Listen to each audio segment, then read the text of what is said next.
Good evening, everyone. Hope everyone is well. My name is Tabrice. I'm the host of the Stoppage Time Penalty Show and the creator of the Amateur Football channel. Hope everyone is well. I have the two Barrys with me. I have Coach Barry at the top, who's the founder of Independent FC. How you doing, sir? Good evening, everyone. Good evening, Tabrice. And I'm then, fine. Great stuff. And then I have Barry underneath. Viva Barry, he is the founder of the Ultimate Sports Network. How you doing, sir? I'm doing very well. Good evening, everybody. Great stuff. So before we begin, again, we've not done this for a little bit. Let me kind of start with you, Barry. Ultimate Sports Network. Could you kind of tell people exactly what the Ultimate Sports Network is about? The Ultimate Sports Network is been set up to allow people in football and sport in general to network with each other. One of the big ones I've got is the Ultimate Football Network, which has around about 9 accounts, I think, from chairman to players, agents, scouts, amateur football, vets, referees, women's football, futsal. We pretty much cover the whole of football. So people can network with each other, and a lot of people have from networking have got jobs out of it as well. So it's it can be quite beneficial if you do join. Yeah, amazing. And Coach Barry, could you kind of talk about Independent FC? Independent Football Club is based in Brixton, was founded in Brixton, and now we're based in Norbury. It's a club, it's a development football club, which we try to progress youngsters into professional or semi-professional football and other avenues of football where we branched out now, where we've got boys going into refereeing, coaching, and other avenues. Some of them are going into media, which we try and put boys on coaches. So it's not just football, we branched out. And now the club has expanded. Now we have an adult team, open age, and we have a vets team, which seems to be very successful. So the club is expanding all the time and will continue to expand. Thank you, Tabrice. That's amazing. And FSS has literally just come in. Barry, like, I don't know what you do in your spare time, but you know, you like seem to be spending a lot of money. Barry, I booked a table at Spirit Rhino. We have Jessica and Melissa. You know, Barry, like, tell FFS I'm going to pay for his happy ending. Yeah? Oh, brilliant. And again, thank you to everyone that's been listening, and again, thank you to everyone that's been watching and supporting the show throughout the whole year. This is the last show of 2021. We will be back in 2022. I've not decided a date yet, but we will be back. Hey, you know what? Let's go kind of straight into it. You know, we will be talking about different topics, mostly about the Prem, but you know, we will be having a vet segment at 9 o'clock. But again, this is just a normal conversation. I want people to actually chime in to literally give their point of views about certain discussion points. And our first discussion will be about Leeds United. Will Leeds be relegated this season? Again, you know, Leeds haven't really had the best December. Well, to be honest, probably like the best start of the season at this present moment in time.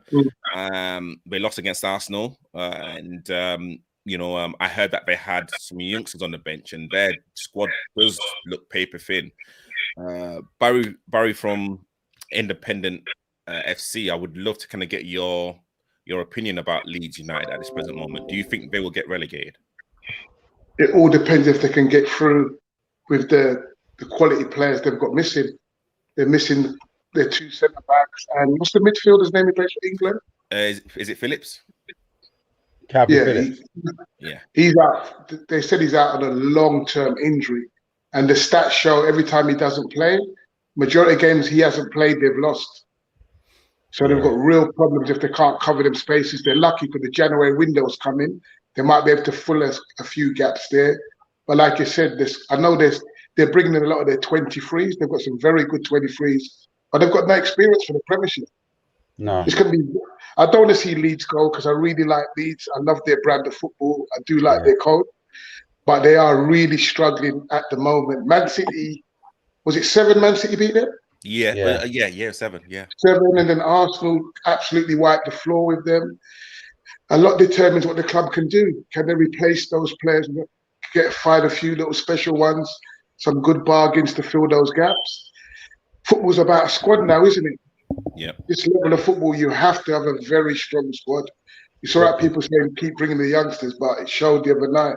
Arsenal really did turn it on, and I feel sorry. A lot of clubs are going, and plus we've got what's it called? The Omni. What's this thing called?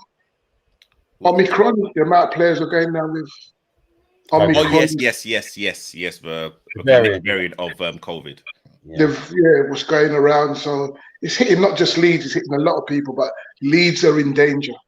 They're free falling at the moment. I don't know who their next fixtures are, but they need the gods to be on their side at the moment to get some points on the board.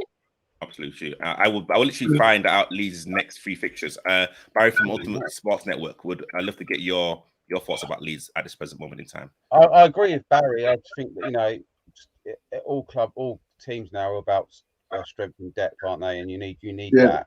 I mean, a club like Leeds, as soon as they lose one of their star players, they've got no one to replace them. So they are going to struggle. And I agree with Barry regarding the January transfer window. Let's see what they do then. It'd be interesting to see what Newcastle do as well, because if Newcastle can buy right, they may well overtake Leeds, because Newcastle in the bottom 3. And they may well push Leeds to drag them in along with Watford. So I don't know. I think I'd like to see Leeds stay up. I think they will stay up, but I think the teams that are in the bottom 3 now generally are the teams that go down. The only one I have a question mark over is Newcastle, because Newcastle have got new owners in, which doesn't normally happen. At this stage in the season, you don't normally have new owners that suddenly come in. So because they've got that, they may drag Watford or something like that into it, but possibly Leeds.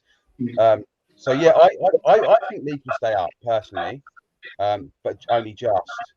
And it will be probably based on what happens in January, and if they can get any of their players that they've got that play first team back into the first team. They've got a lot of injuries. They're playing a lot of youngsters, like Barry says. They've got no experience. So especially for like a dogfight at the bottom. Yeah. That's a battle. That's survival. Yeah. So very hard to fling young, inexperienced players into a dogfight like that when you're free falling. Very hard. 100%. So Leeds' next 3 games, we have Liverpool away on Boxing Day, and then on the 28th they have Aston Villa at home, and then on the 2nd of January they have Burnley at home. So 3 tough games. Tough games, man. Really tough. Burnley's fighting as well out there. Burnley's fighting. They're going to be tough games. Yeah, and I've got a lot, lots of love for Leeds. As like you guys know, and the viewers out there, I was kind of part of a Leeds setup back in the day. So Leeds, Leeds, is like my home. Is my home. However, I can't see, exactly what you guys have said. They've lost Phillips, and literally they've lost a few of their first team players, and I can't see them spending crazy amounts of money in January, because how Bielsa plays, it's not really about, of course, Rafinha's there, but apart from Rafinha, I don't think they have and Calvin Phillips, but apart from that, they don't have any outstanding players. It's kind of all about the system, and if the players will believe in the system. I don't think. Fabrice, you're a centre back. They're struggling for centre backs.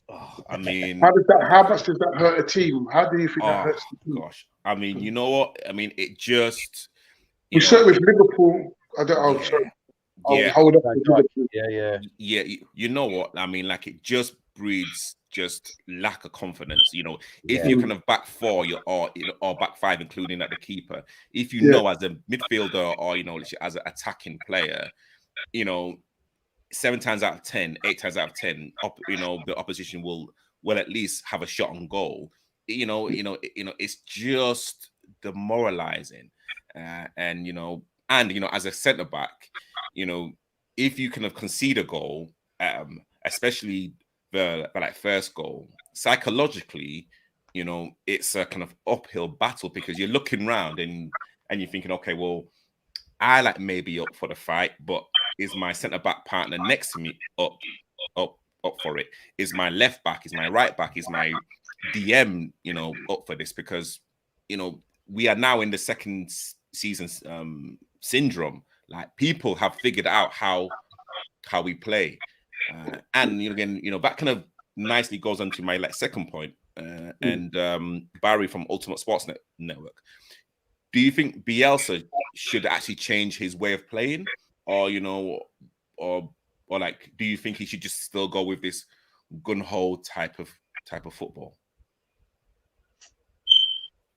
Depends, doesn't it? Because he's play.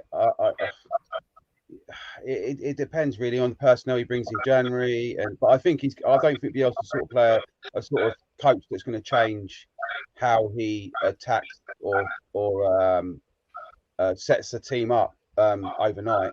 I don't think he's that type of manager. I think he's got a set way, and he's been in football for a long time. And I'm not saying he can't change.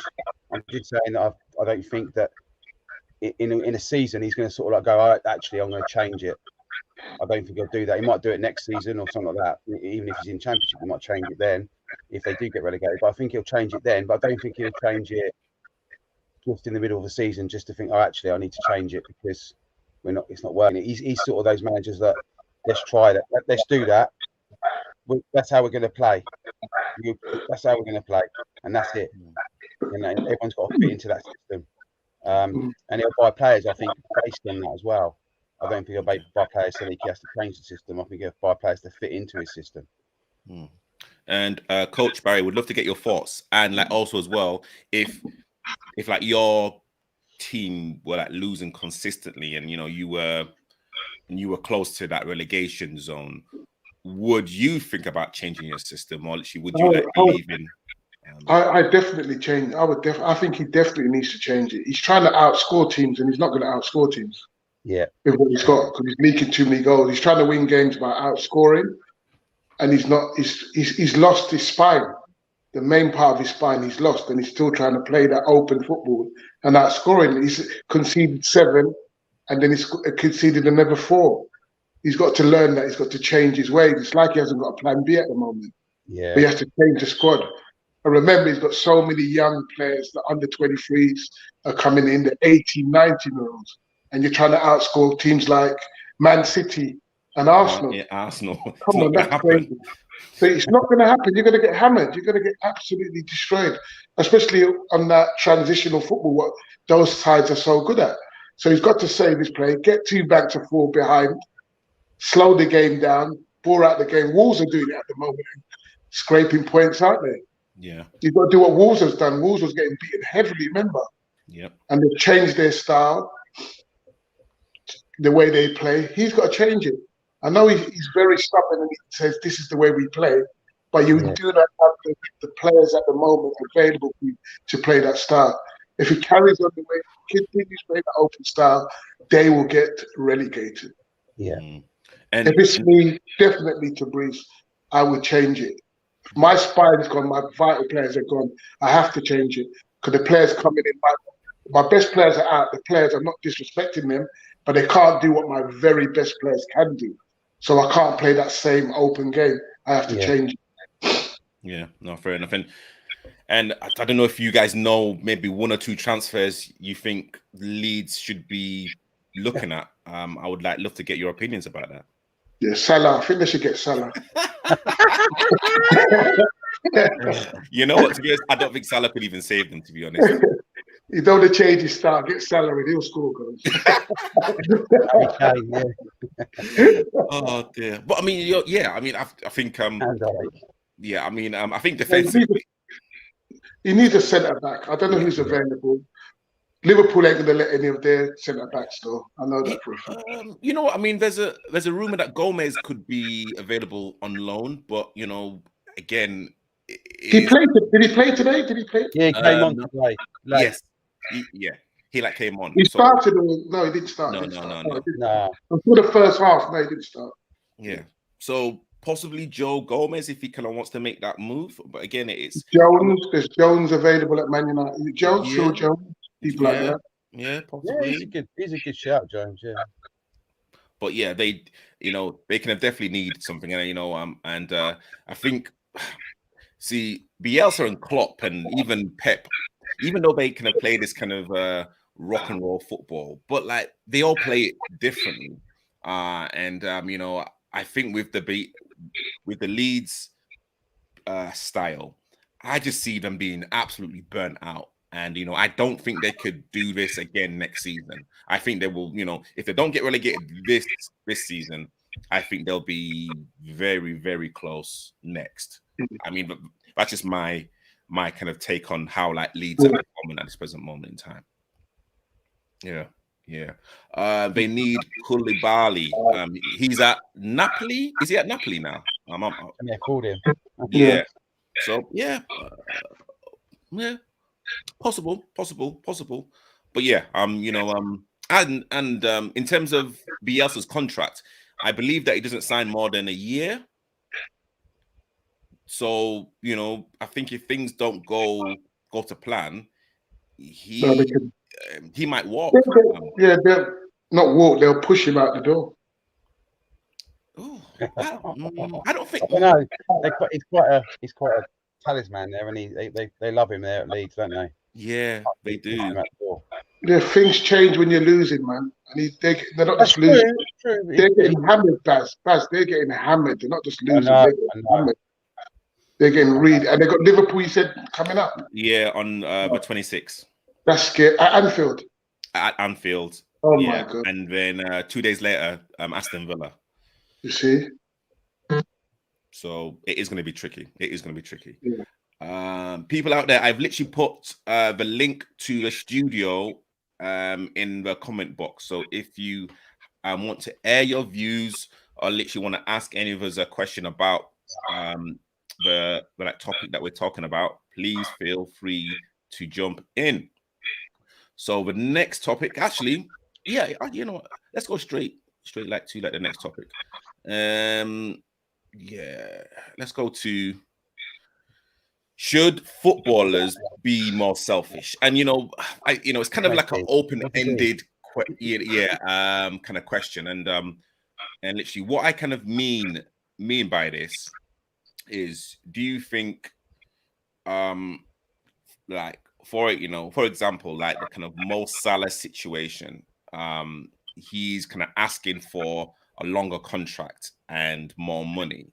So, is that him being selfish and loyal, or literally should he just accept the kind of Liverpool hierarchy and the kind of Liverpool structure?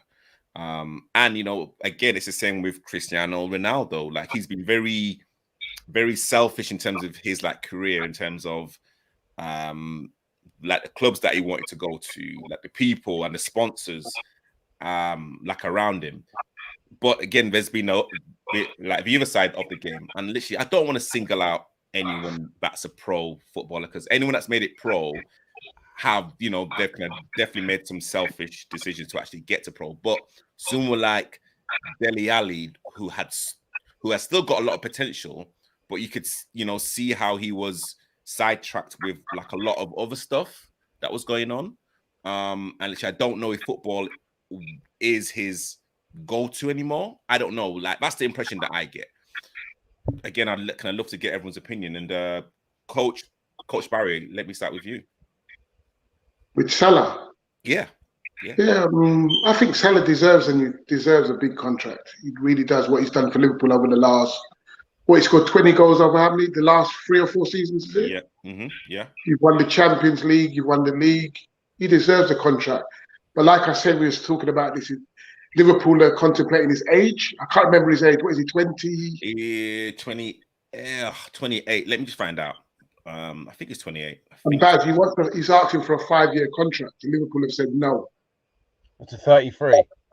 Is okay. So he's 29. To 34. It was a 5-year contract. Liverpool said no. Oh, I don't know. Oh, yeah. But, I can see both sides on that. I can see both I mean, sides. yeah. I personally, a fan, if I was a Liverpool fan, I'd say, bloody give him the contract. As a Liverpool fan, as a Liverpool FC, you know, as a business, it might be a different story. They might be looking at it differently. But I would say you should snap his hand off, basically, and give it to him, because he's given you so much, hasn't he? Over the past, look, since he's come in. I mean, he's changed that club, hasn't he? Really, Yeah. he's run. Tabrizi said they've got a policy there, age policy or something at the club. Yeah, I think I believe it's after like around 29, 30, they kind of don't really give out anything bigger than a 2-year contract. And again, I think you were saying as well, Coach, that it's probably more based on bonuses rather than like their kind of basic wage. Liverpool contracts are based on incentives. Yeah, incentives. Yeah. But I mean, again, it's FSS has literally come in and said they need to be more selfish because injury can take them out anytime, which is true, which is absolutely true. I think football players are naturally selfish because the length of your career is so short, so you have to be. You have to be. It's a natural thing. You're a human being. You'd look at if you went in at 20 as a professional, you'd go, I've got 15 years. But again, like any other career, you could have 40 years, couldn't you?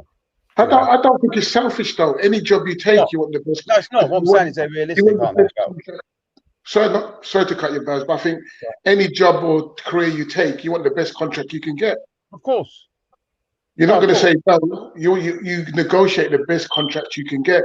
No, Salah might say 5 years. You know he's not going to get 5 years, but he might get the best 3-year contract at Liverpool he'll get. So he can be stubborn and say, I want 5, and they give him a great 3-year. That's how you negotiate. You always ask for more, don't you? You ask for more than what you really know you're going to get. So he might just be playing that game to Breeze. He might be negotiating. Yeah, I think that might be part of it. But I mean, and again, I've like got to set the fence here. How much, again, we're like talking about the kind of A-level Premiership players that earn, anything up to $250,000 a week, or let's say 100,000 a week, an average. I don't know what it is.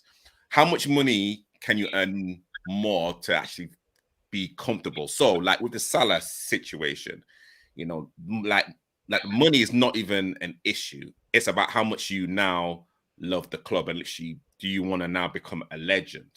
So if he is asking for a 5-year contract and he's literally saying, well, if it's not a 5-year, then see you later, I'm off. Isn't that really just kind of being self-indulgent and thinking, well, I kind of now like want the money and the bonuses, even though that's not really going to affect his kind of lifestyle at all. Yeah, but Tabrizi, you've got to remember, it's his last big contract, isn't it? Yeah. It's his last big contract. He's not thinking about him. You've got to think about family wealth, longevity. You understand? You think about your family being secure, your children's children being secure. So you think that all that comes into it. It's his last, imagine it's your last big contract in football.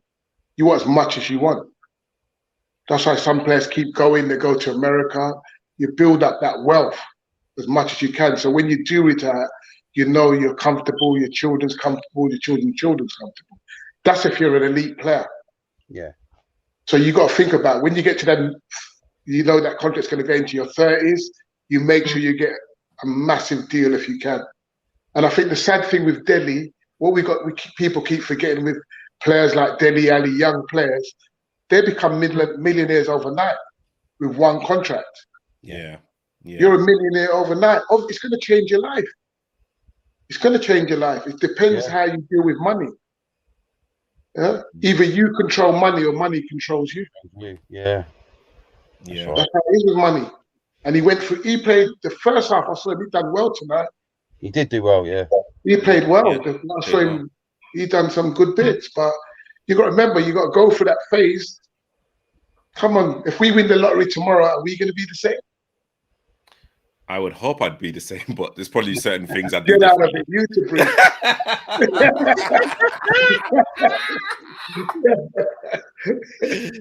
Get out of it. You and your family's gonna enjoy that money.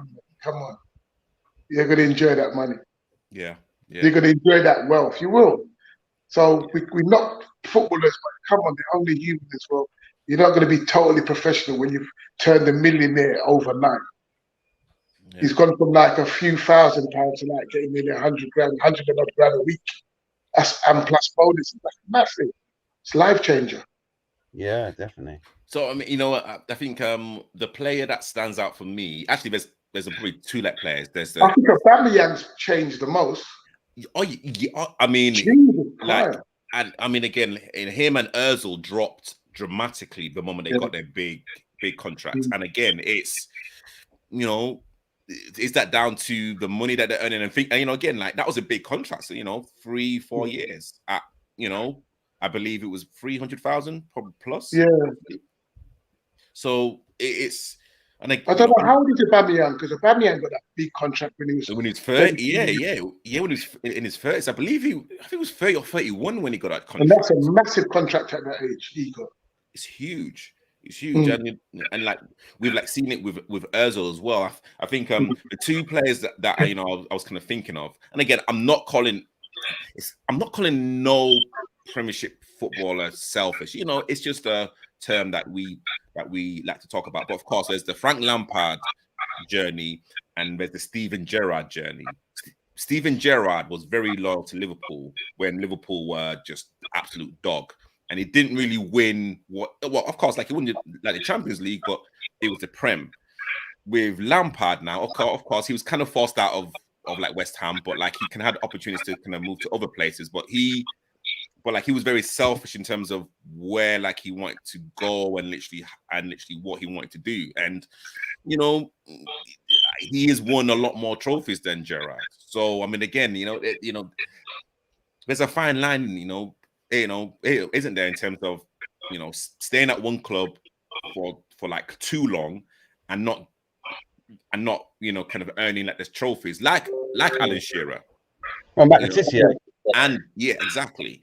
And literally being someone like, and you know, and I don't want to keep tarnishing footballers with them labels, but like someone like, I don't know, possibly even Tevez, that moved from United to City because of the money and again the kind of popularity at the time, you know. And there's probably some like other players that, you know, he's at West Ham, wasn't he, as well? I think. Yeah, no. No, but there's the other side of it as well. How did you tell me how Phil Jones got a 5-year contract at Man United? How did he deserve that? How did he deserve the 5 years? Huh? He's probably got a good agent. Very good agent. Very, very, very, very good. Yeah. He heads up someone's ass, mate. You know what his agent, Baz? And you know, FSS literally spoke about, you know, players being selfish because of an injury. And again, this is an open question, even though it's kind of aimed at Coach Barry. But he said, Barry G, what do you guys think about footballers dropping like flies after taking the vaccinations? And again, this is open to anyone. I think it's really scary, very, very scary. And I don't know. I think like they said, anybody with underlying issues should touch in that, whatever it is. They call it a vaccine. I don't know why they keep saying a vaccine. It doesn't give you immunity. So that's why I'm what exactly are you taking? I've asked about it. I've asked what does it contain? And they wouldn't tell me. So I've stayed away from it. You're not going to eat something and you don't know what's in it. So I'm very, not yet. For me, not yet. That's just my opinion. I like to know what goes into my body. I don't just take anything. And I think it's at the moment it's a very dangerous. We're at a stage in the world where it's very dangerous. The way I'm seeing things are going, very, very dangerous. But and how many? Because what Boris said, what scared me is what Boris said. He said if you've taken 2 vaccinations, you're not vaccinated until you've taken the booster. So the first 2 shots people have had don't count. So I'm confused. The real issue, I'm very confused what's going on. That's me. I can't really make opinion. I can't be factual because I don't know what is going on. But do you think with like a lot of players like struggling, with heart attacks, and then again, Sergio Aguero, with someone that we will be talking about. Do you think a lot of this stuff is kind of linked with sports and and whatnot, or literally is it just one of those things that just happens? I think there's too many cases now for it just to be coincidental. There's too many, and it's all sport all over, people taking these different types of vaccinations are just dropping. So there's something going on. I don't know. Barry might know more than me. I don't know. I'm very confused what's going on. I don't know. Yeah, I don't know. I'm confused the same as you, Baz. Really, I've seen people mention it, that they're saying that players are dropping like flies. They're taking these vaccinations and then they're getting these. I don't know whether it's media. I don't know what it is, because a lot of the stuff we hear is what the media want us to hear. They tell us exactly what they want us to hear. So are they highlighting this for a reason? I don't know. I'm not sure, because I can't trust what the media tell me. So I'm not 100% sure whether we're hearing it because they want us to hear it, and there's a reason why they want us to hear it. I don't. But Baz, how much shots are they going to give people? How much shots can one human take? If another 2 variants come out, is that another 2 shots again? That means you've gone to 5, 6, 7. How much shots are people doing? Well, I think it's going to be very interesting if the Premier League, because again, I don't know if the Premier League have said it's mandatory for players to actually take the vaccine, or in the World Cups and the and the Euros, depending on where these competitions. The brief, it doesn't make sense. If they say you've taken the vaccine and you can still catch it, that's the bit what doesn't make any sense to me. Ain't this meant to give you immunity? That's what I'm asking you guys. Ain't a vaccine give you immunity? I'm not. It doesn't make sense to me. Yeah. Yes. Yeah. I think the jabs were supposed to reduce the symptoms you would have got if you'd have got COVID. Without the jabs. That's how I understand it. So you're not immune, but you won't be as badly affected if you didn't have it. A bit like the flu. The flu jabs, they're not stopping you getting flu. They're just preventing it being as bad as it would be if you did get it. So you just get a cold, not the flu. Yeah. That's how I sort of see it. Yeah. I mean, it's again, it's kind of something that none of us can really answer, and again, I think with the players who are, I'm not a doctor, so yeah, I mean, we can only give our own opinions about this like particular subject. But I mean, again, what like George Lister said, and we'll be actually coming to Aguero regarding his retirement and like whatnot. But yeah, it is scary, especially when we're kind of talking about elite players who have kind of gone through rigorous training and kind of heart monitor programs, and and I kind of spoke to someone yesterday like about this and saying, look, like these professional athletes get like A+ medical care. So if anyone collapses, you let have a 90% of survival.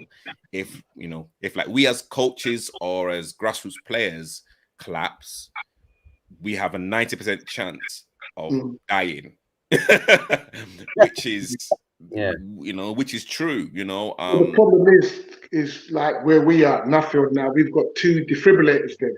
Oh, which is good. Okay, so if you're just at a normal game in the middle of nowhere, like Hackney Marshes, how long is it going to take you to get a defibrillator on pitch? 200, 199. You know how far that is? How long is it going to take you to get a defibrillator to a player? Yeah, that lady, the lady, the lady we have on there, the secretary, the ref secretary. Yeah, from City East. Yes. She said they take them on the pitch, don't they? They take them to the middle of all the pitches. They're trying to make it. They're trying to make it. Every club has one now. Everyone has one. I know the FA were giving some away free because they're quite expensive. They're very expensive. They're expensive, but we need it. Everyone needs it now. I need one to travel around to when the boys play now. Yeah. The way things are going. Wow, yeah. This is a conversation that that can definitely run. George, I've not purposely missed out your question or comment. It's funny because we are going to be talking about. Good evening to George. Good evening, George. Thank you. Good evening, George. Good evening, George. Thank you thank you for listening and actually watching. But next subject that we'll be talking about is Sergio Aguero. Yeah, I mean, of course, we can have heard the awful news of Sergio retiring. I believe he was 32, 33, I believe. Still a young man. But again, he kind of had chest issues and whatnot, and I think on medical advice, I believe, he can have to kind of go into early retirement, which is a shame. However, let's kind of talk about prime Sergio Aguero in the Premiership. I mean, where do you guys think he ranks amongst just players in general? Right up there. Strikers, right up there. Right at the top. Top draw. Top draw. Okay, so we are comparing him to Drogba. Henry. Yeah. He was right up there. He was right up there. Yeah, he's right at the top. I think he was the first in rank for scoring outside of the box. I think he was 10th for his left foot, first for his right foot in terms of goals. So he is one of the top strikers in the Premier League, without doubt. Okay.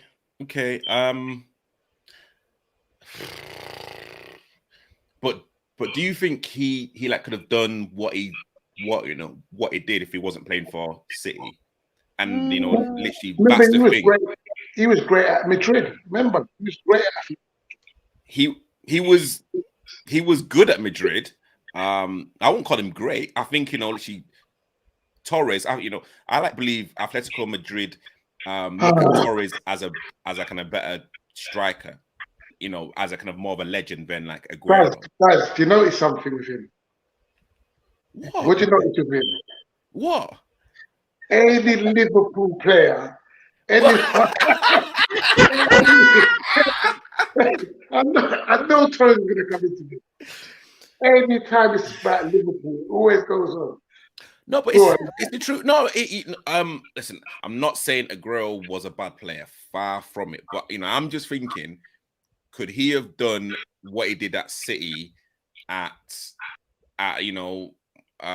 not a mediocre team, but like a team, middle of the table, like a Everton or with Torres have done it. Natural ability. 100%. Look at Vardy at Leicester. They're not a top 5 team, but look at Vardy. He's one of the best strikers in the Premier League.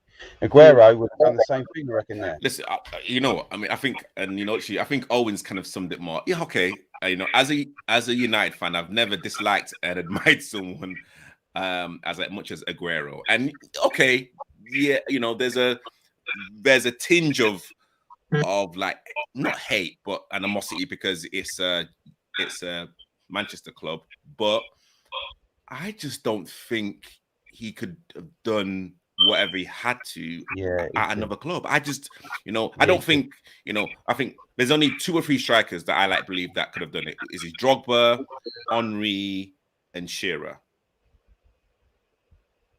and Fernando Torres? I think those 4 strikers, no matter where they would have gone in their prime, they literally would have turned that team's fortunes. I don't think Aguero really had that in him. Because again, you know, there was kind of a few issues with him and Pep and Mancini. I don't agree with that. You mean Torres that went to Chelsea?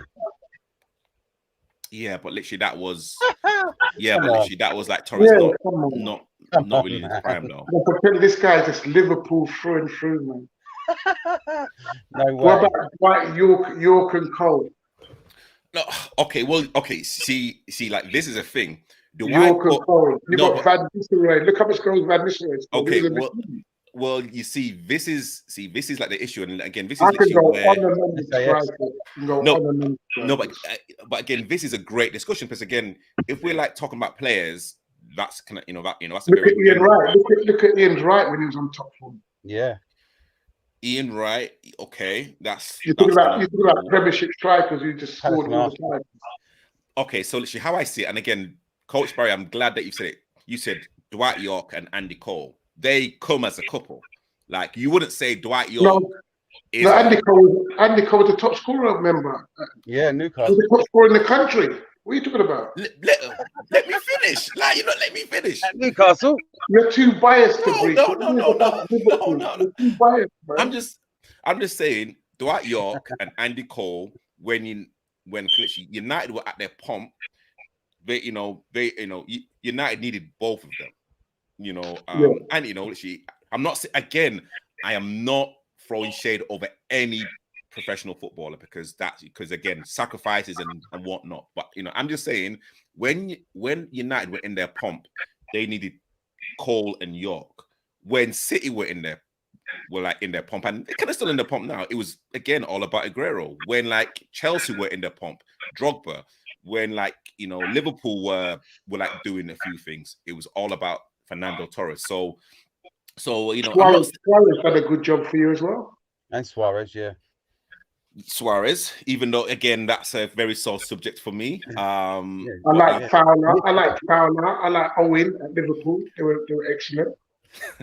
Sorry, I'm just kind of going through the messages. Teresa, listen. Listen, I mean, and then someone else says, listen. I think Man United, Van Nistelrooy scored untold goals for Man United when he was on fire. I mean, again, I think Van Nistelrooy flattered to deceive. Personally, I think he was very overrated. How much goals was he scoring, Cabrice? How much goals was he scoring in the Premiership? You haven't even named Cristiano Ronaldo. That's why I know that you're so one-sided. We never named Ronaldo, Cristiano Ronaldo. You're just all about Liverpool. Owen, could you tell him, please? Yeah. I've had to come in. Owen, put him straight for me. Please put this geezer straight. Am I wrong about the... No, seriously, am I wrong about the York and Cole partnership? That's when How much goals did Andy Cole score for Newcastle? Yeah. Was it about 30, 40? Oh. He was top scorer in the country before United signed him. Yeah, and then, he also played well, even though they fell out. He played well with Sheringham still, didn't he? Yeah. Even though they did fall out. But would you rank him better than Aguero? That's the thing. It's like where does Aguero rank? In the kind of top 5-6 strikers that have ever played in the Prem. That's the thing. Yeah, they won the Premiership, didn't they? And his goals won the Prem. Yeah. Did Torres win the Prem? Did Torres win the Prem? No. I didn't hear him. Did Torres goals win the Prem? No. And he's all-time goal scorer as well, Aguero, isn't he, for City? Yeah. Yeah. So I think he's got to be up there. He's won a title. Aguero's right. Goal scorer, yeah. No, again, saying right up there is very subjective. What do you mean right up there? Like what we're talking top 3? Top 3. Top 3. Top 3. Yeah. I mean, that's pushing it. Top 3. My favorite, the most prolific one for me was Didier Drogba. The scariest one for me was Drogba. Got to go on goals, isn't you, surely? Huh? You have to go on goals, right? Scored. Yeah. It's not just that. I'm saying all-round player. Yeah, you're saying correctly, yeah. I think good about everything. Would you say And when I saw, Baz, would sorry. you say Aguero's top 3, yeah? well, I'll put him right up there. Maybe top 3. I like Henry. I loved Henry as well. Oh, that's one thing, yeah. I loved Henry. You can't argue with Wayne Rooney either. That's what I said. Wayne Rooney, come on. Now look at Fabrice. Now watch him. I think Rooney's top 4. Mate, record goal scorer for United, for England. Won loads of titles, Champions Leagues. How can he not? I knew that was going to do it. Wayne Rooney. Hat-trick on his debut, 17 years old, beautiful. My God. It's definitely top 10 then. For like Rooney. Definitely top 10. 100% top 10, yeah. I mean, I think for me, and I think Barry said it in terms of the presence. If we're gonna judge it on goals, then you know what, no one really can argue about Alan Shearer. But then again, if we're kind of looking at presence, yes, there's Drogba, but for me, you can't beat Henry. You can't beat Henry for me. Presence, goals, and how he influenced a generation. Henry influenced a generation of like football fans, of football players. How many other players can actually do that? Probably apart from Ronaldo and Messi right now, but Henry influenced probably even how Ronaldo played. Let's be honest. Yeah, they can see. Hey, how you doing? To breathe. Coach. Please sometimes think about what you're saying, please. Please think. What? Did you hear what he said? Owen. Owen, he said that Henry influenced Cristiano Ronaldo. I agree. You was beautiful to watch, and even when he was destroying, well, I say destroying, he was winning league titles against United when it was the battles back in the day. But he was just amazing to watch. Could turn a game, scored beautiful goals. Did it influence Ronaldo? He obviously came before Ronaldo, but I'm not too sure if he influenced him. Look at the styles. Look at the styles they play, man. No. I don't know, but I mean, I can't remember Henry scoring headers. I'm trying to think. No, but again, Aguero didn't really score a lot of headers either. I mean, if we're kind of looking at Aguero, have you met Aguero? Sorry, have you met Aguero? I know he's 5 foot nothing. I've met Aguero. Aguero's tiny. Don't be fooled by the TV. He's very, very tiny. But he's solid, he's agile. He's like, seriously. Okay. I don't expect him to score against 6'5" defenders. He's tiny. He's only 5 something. I don't know if he's 5'8". Okay, so Ray. And what size are you, Fabrice? What height are you? Yeah, but I'm not a striker though, am I? That's what I'm saying. You're a defender, so what height are you? I'm tall enough. Oh my God, you see.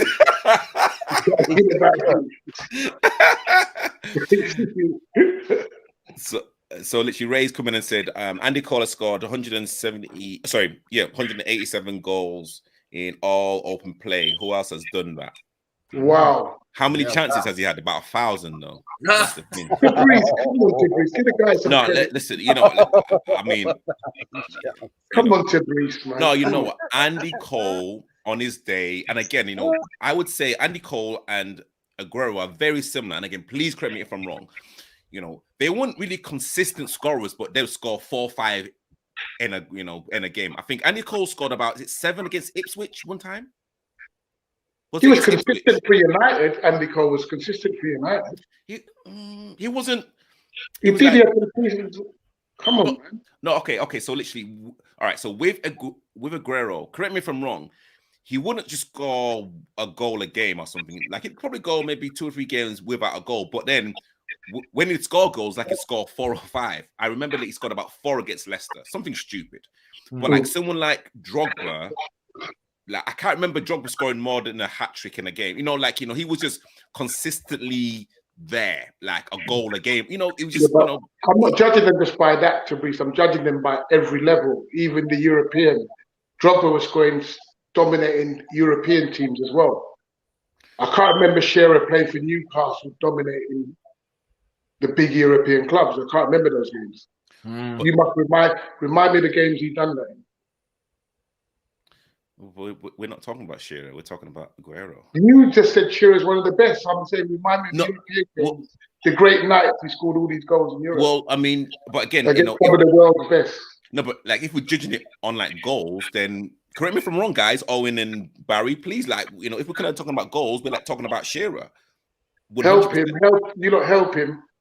Yeah, you can't. Well, yeah, if you're talking about goals, you can't argue. Shearer's the top goal scorer, isn't he? Premiership. Premiership. Yeah. But it's Champions League and that as well. You got to remember. Yeah, I'd agree with that. You, Owen, you know about that. Yeah, you support United, so you know all about those lovely Champions Leagues, right? But again, did Aguero influence? Well, City to actually compete in the Champions League. That's another thing. If you're going to bring the European nights in, they're still ain't going to win it up to now because of Pep. They're not going to win it. We're not talking about Pep. We're talking about Aguero. Like, I'm saying it's because of him. Why he fiddles too much. That's why they're not winning. But I don't know. I mean, I think Aguero is probably seventh regarding strikers in the Prem all time. And again, that's just my own personal preference. 7th or 8th. Owen, where would you rank Aguero? Right, and we're just doing it on Premiership. Just Premiership. So the measurement of any striker. Okay, so the goals are in it. Then you've got to take goals. You've got to take in titles. He's obviously top goal scorer for City. He's won titles there. Probably won some cups as well, FA Cups or whatever. Yeah. Oh, and because of that, he's definitely in the top 10. Where am I going to put him? Oh, just trying to think. If I go Henry first, I'm going to put Ronaldo as a striker. So I'm going to put him second. Then I'm going to go Van Nistelrooy third. He was awesome as a striker. You can't leave that Van Nistelrooy to Brees. How can you leave that Van Nistelrooy? Let me not say it. I'm going Aguero sixth. Premiership goals. Okay. Aguero 6th or 7th as well. Yeah. Barry from Ultimate Sports Network. Where would you rank? I'll put him top 3. That's what I said earlier, didn't I? So who would be first for you? I'd have.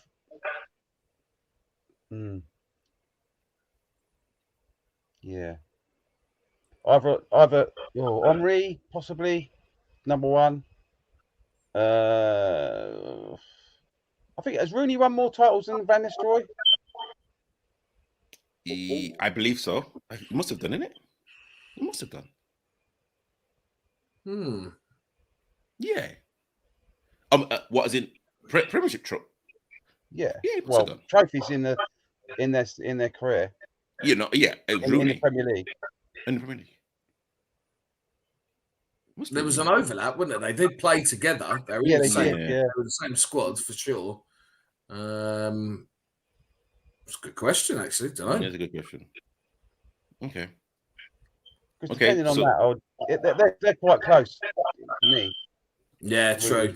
In terms of like that, so I'd say Rooney, Aguero, Van Nistelrooy. That sort of, Okay. That's what yeah. And Coach Barry, where would you rank Aguero? He's in my top 10. All right. So who's in your top 3? Obviously, Henry, Drop. I've got more than. You see, got to do different styles and teams play different ways. I've got a lot of players in there, like Drogba, Henry, Ronaldo, Van Nistelrooy, Rooney, Shearer. Andy Cole. I could go on and on. Yeah. Because they're different styles. They're different types of strikers. So it's hard to compare them 1, 2, 3, 4. You're making it difficult for me, Coach Barry. You're making it difficult. I'm not. All right, then. I've named yours. Torres, Owen. Fowler. Rush in there, isn't he? Ian, you want me to bring Ian Rush into it? Ian Rush. Yeah. Ian Rush. No, I would. I would rank, Aguero probably 7th or 8th. I would definitely put. I would put Henry, Drogba, Van Persie, Bergkamp, Wrighty. I'd probably put. Would I put Andy Cole in there? Okay, you know what? Yeah, I'll definitely put Andy Cole in there. With the amount of goals he's got to reach, Jesus. Yeah. Who else would I put in there? Shearer. You didn't say Shearer. Rooney. You not say Rooney? Rooney. The amount of goals Rooney's got as well. You said it's based on Premiership goals. That's what you said. He's United's all-time scorer, isn't he? Top scorer. No, look. I knew he was going to do this. You can't say it. No, but I've actually named my 7, so literally Aguero would be 8. So that's it, isn't it? Conversation finished. It's hard. Top 7. Conversation's finished, isn't it? So yeah, that's it. So don't do these things again. Don't do it again. All right. Okay. So you're just being biased, man. You're very biased, man. Oh God. All right. So again, thank you to everyone that's kind of put in their comments. We'll be taking a quick break, and then we'll be going straight into the vet segment, where we'll be talking about the vets games that have happened, and like the possibly again the kind of possibility of a break because of COVID. But yeah, we'll be back after 2 minutes. Okay.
Welcome back. And again, thank you to everyone that's been tuning in. And again, we are now going to be talking about the Masters football, vets football, however you kind of want to phrase it. Actually, you know what? Let me Black Clock, Paul. Thank you for like coming on. Would kind of love to get your opinion in terms of where Aguero sits regarding like strikers in the Prem. Top 5 for me. As Barry says, it's a bit difficult. There's a lot of great strikers with different styles.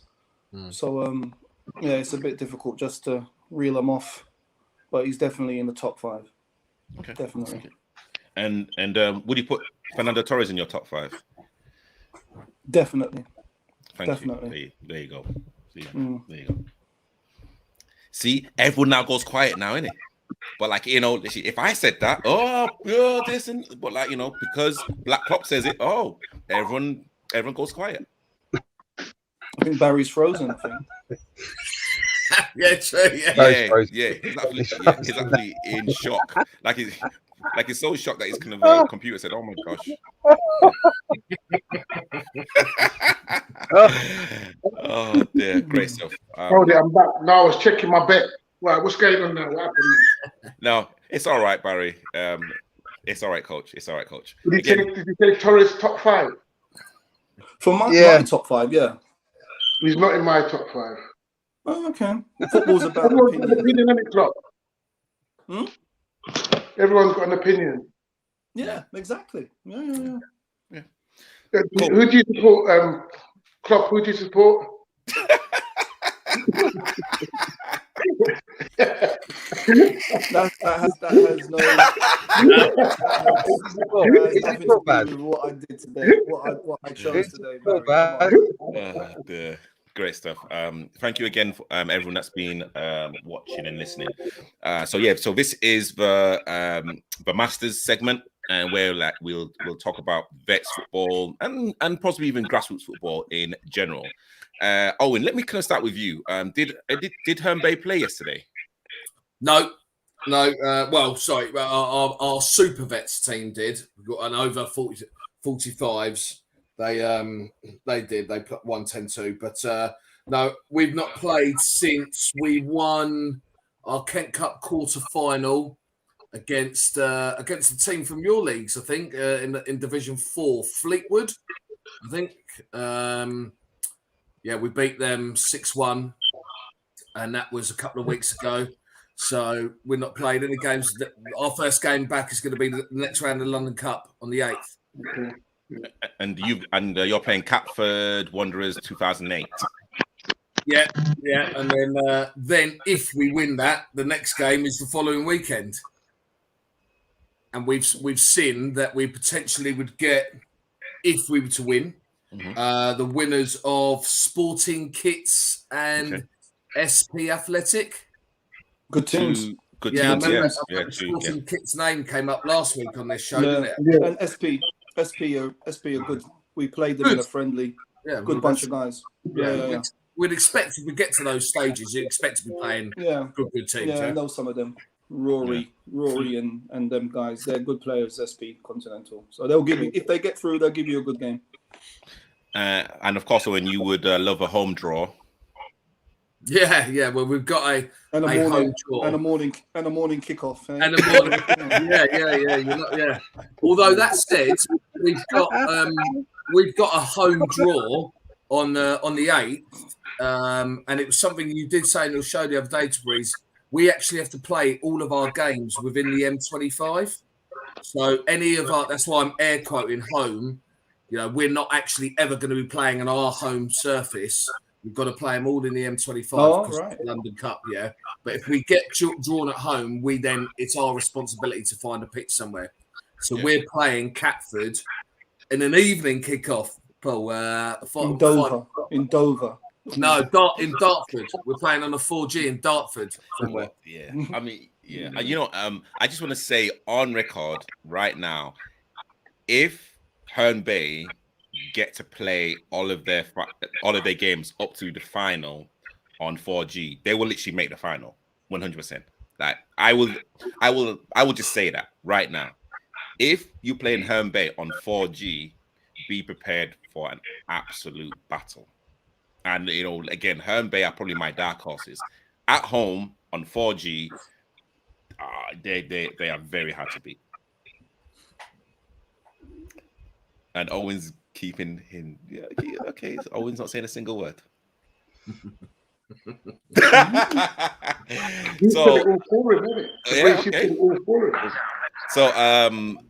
Black Klopp would love to know the game yesterday, who we played, and your own analysis of the game. And again, just to let you know as well, I literally invited a few players from LSU on, and they couldn't make it as well. So again, this is just Paul's opinion about the game. I was there, so literally I will like chime in as well. But again, I did invite LSU onto the show. So we played LSUB. We both know each other. A lot of players know each other, know the style that we play. We know the style that they play. They know the style that we play. So on a 4G pitch, big pitch, so it was going to be an interesting game. They had a great result the week before, beating Blackheath Wanderers. So that did us a favour, but it's only doing us a favour if we had got the result on Saturday. Actually, Paul. Yes, sorry, Paul. So actually, Blackheath were unbeaten when they played LSU, and Independent had lost their last 2 games as well. So again, in the cup. But there's still 2 defeats. Yeah, so, in the cup. So like she kind of coming like into this game, hey, like how were like you feeling kind of coming like, into this game, and literally how like were the lads in the changing room, and literally what was the vibe? Confident. The main target is the league. The cups are just a day out for your girlfriends and your family. If you get there in the final, that's all it is. Your bread and butter is the league. That's what we put to them at the beginning of the season. So whatever comes after that is a bonus. Cups are a bonus. Bread and butter is your league. So yes, it was disappointing, but it was soon forgotten because you're back to league business. So that's where, if it was a league defeat, then of course, it might carry on a bit, but it's a cup. Nothing you can do until next season, so you move on. No point, crying over spilt milk. You move on. Okay. So LSUB, great result the week before, helped us a lot. Broke a team's unbeaten run, so they were up. They were on a high, playing at home on a 4G pitch, big pitch.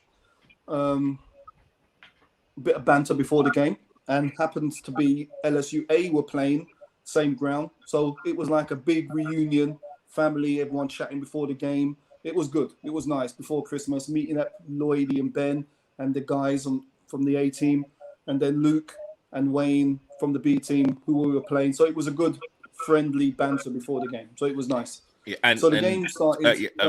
Sorry, Paul. So so literally, so of course, we broke away from LSU, the club, to literally become independent. So literally, there's a kind of big family within LSU, and literally that's the A and B team. We're kind of going on 15, 20 years. Some of the players have literally known each other, possibly even longer. So so literally that's the kind of story behind LSU. Yeah, it's a backstory. Yeah. So people intertwined more than football. So game kicked off. Of course, they had, as I keep on saying, they had a great result the week before. So it was sort of a bit finding our feet. Even though we practice on 4G, we haven't really played a full game on 4G. So it was sort of, I had said to them, I don't really want a you shoot, we shoot scenario. And at the beginning, it was sort of like that. You attack, we attack, you attack, we attack, until we started to settle down. A few crazy ref decisions that I won't go into. A lot was said during the game and after the game, so there's no need to go into it. I can go into it. Well, if you want to, but we scored first, which helped settle the game down. So now they're chasing, which always opens the game up for us. Then we scored again. It was, I'm not going to say we controlled the game, because that would do LSUB a disjust. It wouldn't. It was a weird game. It was a weird game, because they had chances, and I think if they had played a little bit different, it might have asked more questions of us. But they sort of played into our hands.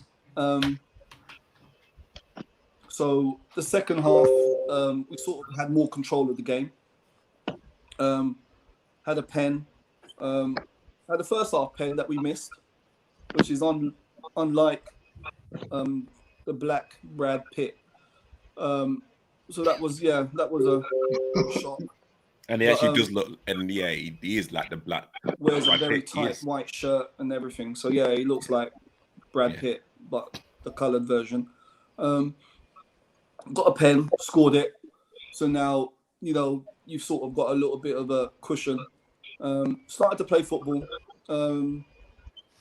Bit of banter on the side, of course, because we all know each other.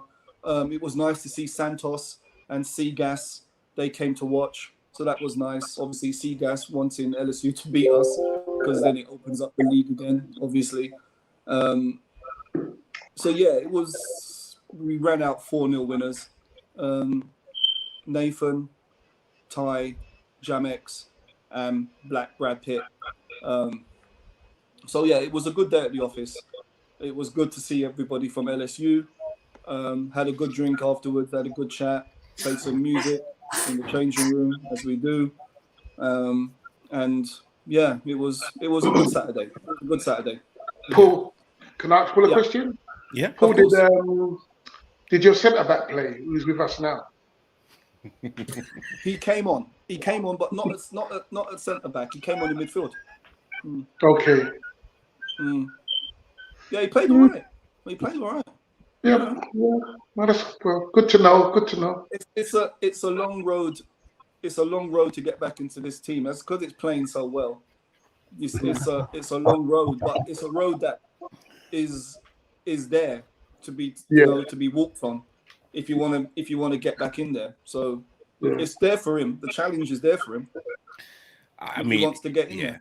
I mean, I think Paul, that was a good analysis of the game. And literally, I know that, again, let me kind of say my bit about it. And again, let me kind of say the first 11, even watching from the sideline, every single player to a T did their job.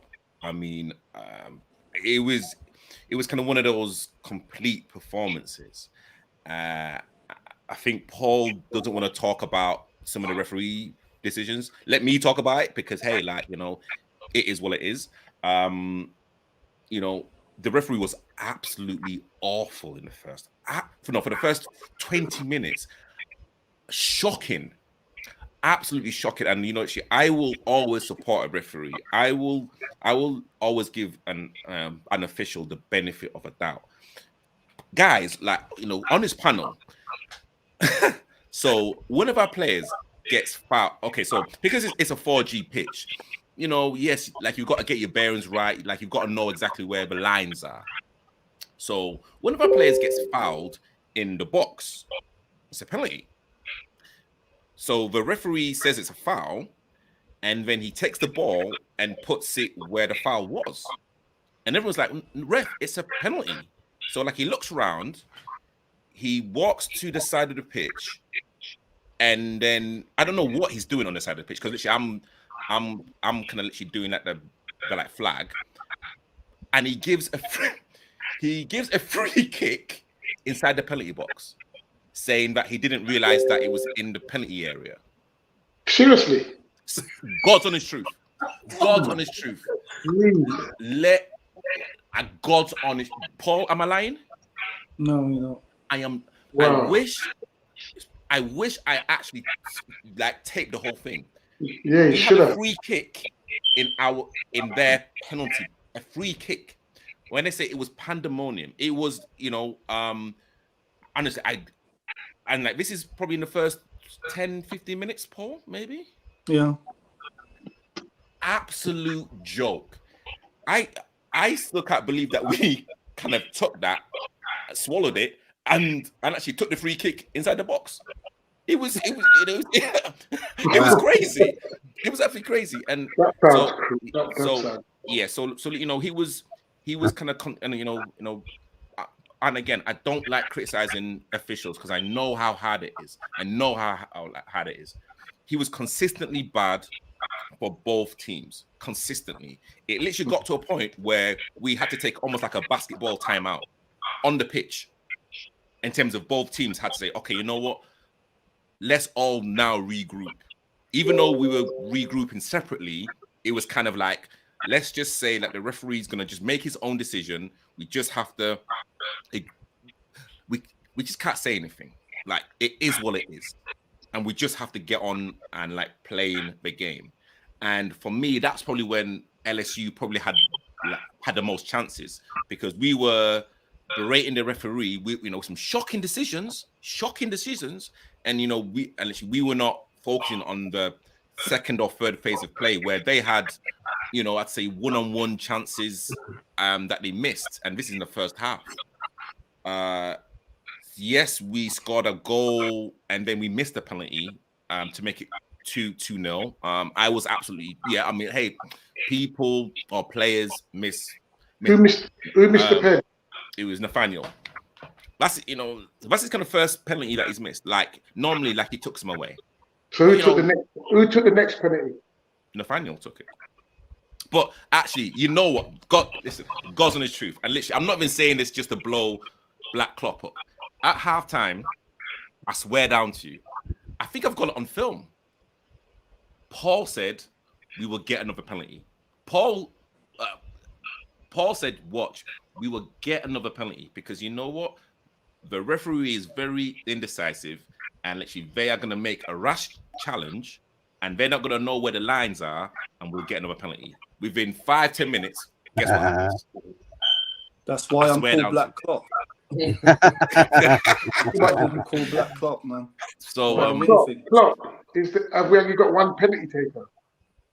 No, give him another one. Why not? He's confident. Give him another one. That's what I'm saying. It sounds like you've only got one penalty taker. No. Got 11 penalty takers. Got 11. I'd just like to say, because I don't know how long I've got. I'd just like to say that at the beginning of the season, me and Ray set them a target. And it was something that, it's a high mountain to climb, because we knew the division had some good teams in there, had some strong teams in there. So we set them a target. And obviously this is just the half season so far. And we don't know what's going to happen in January with the clown Boris. But I just want to say that they have exceeded what we asked them to do. Every single week, forgetting the league, forgetting the cup games, because as I said, the main priority is the division. They have done more than I thought they would do, really, at this stage of the season. To be at the top without losing a game, with the points on the table at Christmas, with a strong Santos, with a strong LSUB, with a strong Blackheath, with a strong Seagas, strong Catford. To be in this position, I have to applaud these guys. Really, the squad, have to applaud them. It's not over yet. Got another half a season to go, but where we sit, we've got the points on the table. It bodes well for the next half of the season. Usually, we're the ones chasing at this stage. And we do go on long runs usually where we chase down teams. We've got games in hand and we chase down teams. This season, it's the opposite. We're sitting on top, just looking down and just keep on winning. That's all we have to do. So, touch wood, it's looking good. It's looking good. But there's a lot of good teams down there. Yeah. And any Saturday you can slip up. Saturday you can slip up. Yeah, and and again, LSU are no mugs. No, good side. They're really, really good side, and good side. We kind of spoke it, even in the bar, and literally they said, look, you guys were just more hungry, and again, I think it kind of comes down to those kind of split decisions. They had half chances, or possibly even really good chances to actually score. We took away our half chances, and then we scored 2 in quick succession, which of course will just kind of kill any team. And what it is as well. Yeah, yes, I kind of came on with other players as well, and it felt like for me, it felt like how we normally train. It was kind of very, very high intensity, because there was a few conversations in the changing room which I'm not gonna discuss now. But it was, like it felt like we were not relaxed. We were not resting on our laurels. And yeah, yes, it was kind of LSUB. This like Santos was there, like Seagas were like there as well. It was kind of like really putting a marker saying, okay, we're going to end 2021 on a kind of good, on a kind of good win. And 2022, yes, it's going to be a battle, but again, we have to show teams that we mean business, because to breeze, I think there's nothing like having the points on the board. And teams like Sporting and Blackie must be looking and saying, oh my God, they can't slip up an inch now. They can't do anything. They've got to win every single game to get near us. So Raymond and Paul's doing a fantastic job. It's a good division. It's a very good division. It's a very strong division. And to be unbeaten. Yeah, and really good division. And beating LSU 4-0. I thought that game was going to be much tighter. Yeah. Much tighter game. Yeah, really good division. A lot of good guys, a lot of good teams that we know. It's been a lot of good football. I have to say a Christmas wishes to Kaua, the vet side from the third division.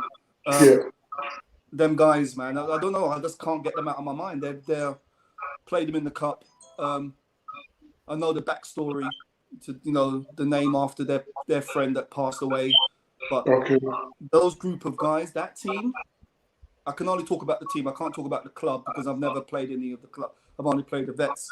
That vet side, I see them, as I said before, in the second division next season. And if they aren't, then they must have been beaten by some very good sides in the third division, because those guys, they're hungry. They're hungry, man. They're just like us a couple of seasons ago, hungry. And boy, when they get ahead of steam, I have to say that was the biggest challenge we've had so far. I'm sure there's challenges to come, but that was the biggest challenge we've had so far. Hungry. You know what I mean? Got nothing but praise for them guys, that club. Nothing but praise. And I wish them a happy Christmas. Really do. Wish them a happy Christmas. Paul, one more Christmas. Paul, you've got a new signing, I heard. Yes, can't say anything about it yet. But yeah. Oh, have we? Yeah. It's very, very interesting signing. Can't say nothing too much about it, Barry. All right. Got to sign the contracts. Got the as they say, cross the T's and dot the I's. But yeah. Very interesting. And what position does this player play? It doesn't have to. Don't worry. You can play anywhere. You can play anywhere. Oh, great. Thanks. But yeah, very, very exciting. Very exciting. All right, cool. Very exciting. It's looking good. It's looking good. But as you said, Barry, the other teams now, it makes it even more exciting, because the other teams now are battling to try and catch us and to get that second place. So it makes it even more exciting. There's going to be some very good results coming second half of the season. It really will be. They'll be battling against each other so hard as well. Seriously. Yeah, it's going to be good. It's going to be good. It's going to be very good. I love it. Stay focused. Just have to keep on. You never know what happens. You just have to keep on trying to do what you can do. You're not guaranteed a win every Saturday. You've got to work for it. That's what we try and do. Work for it. If you don't, you come up short. Simple. But you got to, you know what I mean? You got to put a good marker down. And at the moment, we've got the points on the table, so it's looking good. Yeah. Owen, we're at Herne Bay right now, and literally, are you guys unbeaten? Who are your closest challenges? Challenges. No, we've lost one game this season. All the rest we've won. Yeah, we lost. Wow. We lost to guys who. Yeah, we've got two main teams who give us a challenge, and we lost to one of them earlier on in the season. First time they beat us 2-0. First time we'd not scored in a game for at least maybe 4 seasons, and the first time we'd lost for 2 seasons. But yeah, just one of those days we just hit the bar and post loads of times. It just weren't going in for us. And they stayed in the game. The longer they stayed in the game, it then obviously stayed 0-0. Getting towards the latter stages, they nicked a goal. dodgy penalty, and then they caught us out again when we were just trying to break them. But that side, we won every other game. So I'm not even sure we're. I don't think we're topping our league because actually, someone said, was that home or away, Owen? that was away. Ah, I knew it. It was on grass, wasn't it? Yeah, it's on grass. That's fine. It suits me to let you all think we can't play in grass. That's fine. You'll see our other results when we've done all right on grass. Our Slade Green. Yeah, we did all right against them in the London Cup on grass. And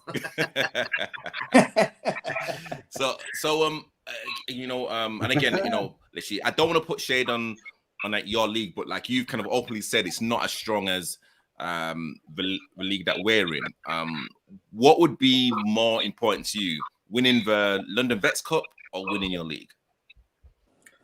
If I had to pick the two, the London Vets, but it would be very strange if we did win the London Vets and didn't win our league as well, because then it would kind of give ammunition to the people who did to say that are obviously a better team. So we obviously want to win our league. For me, the actual main one I want to win is the Kent Cup. Yeah, I want to win it. I want to win them all, sure. But if I had to pick one, it's the Kent Cup. I've never won it as a player. I've lost it on 3 times. I've got to a final 3 times at different age groups. So this is the one. I'm feeling confident, but we've got who's left in that? Stansfield is still in it. Stansfield is still in it, and there's another Metrogas, maybe. Metrogas. Maybe they might be still left in it, as well, because we're in the semis now of the Cup. But if I had to pick London Cup and League, London Cup, because it's clearly going to be a very, very challenging cup to win. The team that we beat in the Kent Cup quarters a couple of weeks ago, who are in your fourth division, I think they're not even top, but I couldn't actually play in that game. It was one of my son's birthdays. But the team said they're probably the best team that we've played for a long, long time. Beat them 6-1, but we were just thinking, well, if that's reflective of the 4th division, what a 3-2-1 like, and their manager apparently said to our manager, he said, look, if you had a full team out, you definitely challenge with the teams in the 1st divisions, but they're all good, So great, that's why we've entered, to challenge ourselves. Yeah, and I'd love to get everyone's opinion regarding, of course, the kind of latest kind of bout of COVID and literally how, of course, it's kind of affected the elite games, and literally everyone knows if it's kind of affected the elite games, then of course it's going to filter down to us at grassroots. It's kind of everyone, what's kind of everyone's feeling about hopefully completing the season? Do you think the season will go ahead? To brief, our youth league shut down this weekend. There's no game. There's no games this weekend. It's all shut down. Until when? Until further notice. Further notice. Yeah. Our league shut already. And it's strange because we're still playing in the London Cup. The under 16s now are in the London Cup semi-finals, but I don't know when that's going to be played. But the league has shut down. Our league shut down. I don't know about the other teams. I'm not sure about the youth league is shut down. Yet. Never heard anything yet. No. Okay. We're shut till further notice. What about you, Baz? Your youth league? I reckon ours will do. I think we had our game cancelled, but our manager had COVID, so that was why. But we had to play the last game, otherwise we'd lose points, and we didn't have a manager, so we had to use had to step in. But the club, so I'm just telling all of you, be aware, guys, be aware because they've started shutting them down already. I think it will be coming. The youth leagues are shutting down one by one, so I think it'd be very interesting, if I'm not saying it's so we played our last game and officially we're not supposed to be playing until the 1st week in January. Let's see what happens.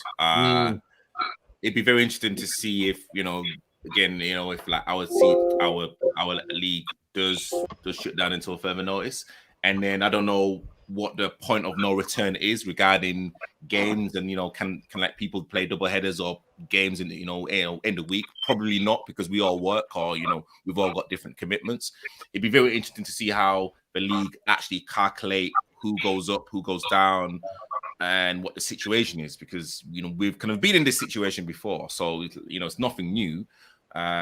So I would hope that the league will literally have a contingency plan, and like other leagues as well, to say, okay, well, because we're in like this like stage now, we have to really kind of consider who should go up and who should go down, etc. I mean, again, what's kind of everyone's thoughts? I mean, again, to like Paul and to Owen, what are you would have hoped that Michael Marzi's not consulting the league on the rules. Do you know who Michael Marzi is? You know Michael Marzi? No. Oh, right. He's the guy. He's the F1 guy. Who, the one who just suddenly made up a new rule right at the end. Changed the rules, yeah? Oh, God. No. It's always good when you have to explain a joke, isn't it? When it flies over everyone's head. No, well, I mean, yeah. For me personally, our league's small, I think if there is a 2-week break, even if it's 4 week, we'll still get our season done. We don't run until May now. Our league typically finishes March. So yeah, I think we'll still be all right as long as it's no longer than, if there is a break, no longer than 4 weeks. I mean, I think we could finish. There's teams that we haven't played that they could do double bankers in. So I think we could finish, but it just depends on the people who run the league. See what they say. Because we've had teams in our league that haven't played in the whole of December, which doesn't make sense. So literally those like teams will probably be at a bigger disadvantage. And like we are playing teams who we've already played against, and there's maybe a couple of teams that we've not even had our first fixture. Haven't played yet. So again, it's it just doesn't. Hey, like I'm not involved in these conversations. I've asked on numerous occasions, for like anyone from. I mean, we've had John from another league to actually come in, but again, I've kind of asked from our vets league someone to come onto the show just to get again open up the kind of conversation, and no one has gone like back to me. So literally, of course, we are speculating about certain things. We will literally talk about our own opinions. And I just hope, of course, health is more important than wealth. So of course, like we've got to make sure that we can do everything right. Paul, like we all know that we've kind of had a few players that have kind of gone down with like COVID as well. So like it is a serious thing, Of course it is. Yeah. Of so course, it's only football. It's only football, isn't it? It's definitely not the most important thing. It's only football. I mean, people's health, families is more important than playing 90 minutes on a Saturday. I mean, we love it, but it's not the most important thing on the list. Some people's it is, but not for the people I know. It's far from important. Far from important. Yeah. So yeah, if it means shutting down and everyone being safe, then I'm all for that. You know what I mean? Yeah. All for that. Perfect. And talking about shutting down, I think it's just gone past 9:30. I think this is a good time to actually end the show. 2021 has have a great Christmas, everybody. Enjoy your Christmas. Eat and be merry with your families. Don't eat too much. I remember when we started this, just bantering against each other every week. Jamal, Nana, Ray, you, slaughtering you on your lack of football knowledge with Liverpool and stuff of that. And to where it's come now, I have to congratulate you, mate. You know what I mean? Really, just there's only one way looking is up for you with this platform. Amazing, absolutely amazing. And don't let anybody chat rubbish. Absolutely amazing. You're doing a great thing. Keep it going, my friend. Keep it going. You got people like Owen on, Barry. Obviously you got the main man from Independent, Barry, up here. But you know what I mean. You give Owen's taking time out to come on the show all the time now. You know what I mean? To talk about his league and stuff like that. So you're doing a great thing. I hear from other teams when we're chatting on the line about you and stuff like that. And it's only good things. You know what I mean? So don't worry about the negativity from there's only one way you're looking, and that's up, my friend. Really, No, congrats. no. Congrats. Yeah. Have a great Yeah. Christmas, everybody. No, thank you. And I'll see you on the other side. Yeah, actually, coach. So does that mean I'm starting in the next game? No. No.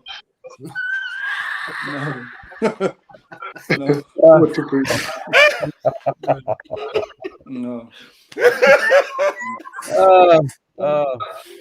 Thank you, Right. Paul. Bless Paul. You and your family have Take a care, great guys. Christmas season, man. Yeah, Take nice care. one, Have a guys. great Christmas, everyone. See you on the other side. Cheers, Thank you very Paul. much. Very Cheers. Bye, Cheers. bye, bye. Bye. You too. I'm going to go as well, people. Merry Christmas to all. Happy New All right, Year. Owen. You and the Owen, family been have a a great pleasure. time, Owen. Catch Thank up you with so you on much. the You, other side. Owen. Definitely. Thank you. Honestly, guys, and again, thank you. Thank you to everyone that's in the comments. Yeah, again, like, you know, actually, before we like stop the show, let's say Barry from Ultimate Sports Network, what's been the highlight of your year, just in general? Not even just on the show, like just in general, like what's kind of been like your highlight? The highlight of my year. Now you're asking. Coming out of COVID, coming out of the bloody lockdowns, the highlight of my year. Actually going to meet people and do stuff, and you know, without having to wear masks. Now we're back into the same situation again. But that was the highlight. Actually being able to actually meet family and, you know, talk to people properly. Actually go to football, all that sort of stuff. Whereas we haven't been able to do that for a good 12 months. So that was my highlight. Cool. And what was your Other than being on footballing this platform, highlight? of course. Oh, shut up. But I mean, like, Plough Lane. Plough Lane. Oh man, yeah, going to the game, going to the ground, going to the new. Oh yeah, that was fantastic. I mean, can't put it into words what it was like going into that ground for the first time. Being back there after all that time, it was strange. Barry will know what it was like going to the old ground. Yeah. You know, and he was there when it went, and now, you know, he's probably seen it back now. So yeah, it's very strange, surreal. I was last there when I was a teenager, so to be back there now is fantastic. Amazing. And Coach Barry, what was your highlight of 2021? Like you said, family back together, seeing family and friends, everybody back together. Also, I have to say the growth of the club with everybody joining, all the stuff you're doing to Breeze to help in the club, Raymond, Klopp, the vets teams, the whole growth, parents joining in, everybody just being back together like a family again. It was good to see that. And it's kind of ending disappointing for me with the league being shut down now. And I feel a little bit of disappointment because it's like I don't know what's going to happen now. So I'm in limbo now after having all that joy. Is it going to go back again? So the highlight's gone back to a low again, which I don't want to end the show like that because we've had such a great time on the show. Yeah. Every Sunday and everybody just becoming a family. So, but that are my highlights. Everybody back together, the growth, the expansion, and everybody just being together. That's the main thing. Everybody doing things together. Where it should be. Yeah, I hear that 100%. I think I mean, again, I'm like looking to do a video regarding probably like the top 5 or top 6 highlights. So I don't want to, you know, kind of go into it too much, but you know, there's been so much for like me. Of course, like I think people who kind of know me personally know I had a very difficult, you know, first month of the year with my dad. You know, that was horrendous, absolutely horrendous, and literally that kind of made me really think about a lot of stuff. And you know, I didn't really feel the same afterwards. You know, hey, like it was kind of really, really difficult. And I think that the show not even just the show, but I think, you know, just the whole creating content that, you know, that kind of put like my mind at ease. You know, that was kind of one thing that I could do without really thinking about it. And, you know, literally that kind of got me through like the kind of I'd say like the kind of tougher times, January, February time. And hey, like of course, like having like you guys on the show, you know, the kind of conversations I've had with other teams, and again, you know, I had to get it, you know, like the Football Content Award, man. It's just unbelievable. Yeah, honestly, it's absolutely crazy. You know, like, you deserve that, Tabrice, though, man. That's work. You put the work in. Man. I mean, like when I kind of got home, I mean, I think I cried. I think I cried when I got home, and I just sat down and I just cried for about 5-10 minutes. And again, I think you know, it's listen. I'm not the cleverest person that you know see. Yeah, you know, I get things wrong. You know, hey, you know, like my spelling is awful, and Barry can actually kind of vouch for me. I'm useless at like a lot of stuff, but you know, and literally, I just kind of want to show people, look, you know, as long as you're consistent and as long as you're passionate about something, then you know you can achieve something, and yes, you know, yes, I came runner up. Like, you know, like it means so much to me, and of course, kind of knowing, well, in terms of like my story again, you know, I don't want to kind of go into it because, like, you know, this is your life type of ending, but of course, kind of coming from an area where, you know, having a stammer was kind of not frowned upon, but you know, I could have easily been like teased about it, not being able to even say my name, not being able to for me to do this. Like this would have been, if like someone told me 10-15 years ago I'd be doing something like this, there's absolutely no way. And now for me to be, you know, to be speaking to you guys, to kind of speaking to people outside of my kind of social circle, you know, I just want to show people, like, if you're like prepared to actually stick to something that you're passionate about, then you know great things can like happen. And like for me, I just want to help as many people as possible. And literally, I like say that with the bottom of, you know, with the bottom of my heart, 100%. Like there's no hidden agenda. Like if you call me or if you DM me, like we will speak, like we will talk. If there's something that I can do to help, I will help. Anything, because I've like been there, you know, someone that hasn't had a voice, literally someone that hasn't had a voice. So kind of creating like this kind of platform has kind of helped me, and like talking to you guys as just, you know, honestly, it's just been an absolute pleasure. And literally, I can't wait for 2022. And it's growing, Tabrice. Your show is growing so much, man. This really is, the growth is taking off. Yeah, no, thank you. And FSS says, what you're doing, something for people to look forward to.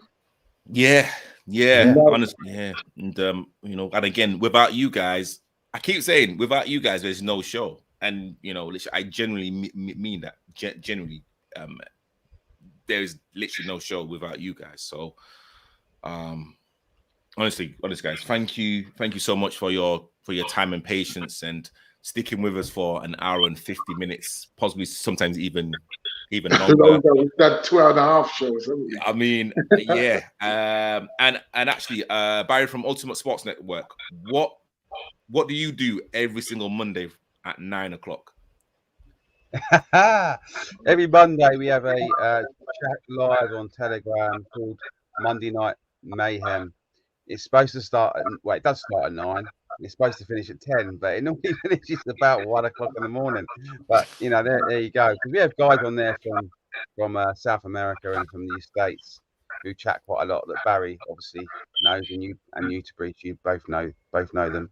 So if anyone wants to join on that, they can. Then you just need to be on the Telegram network.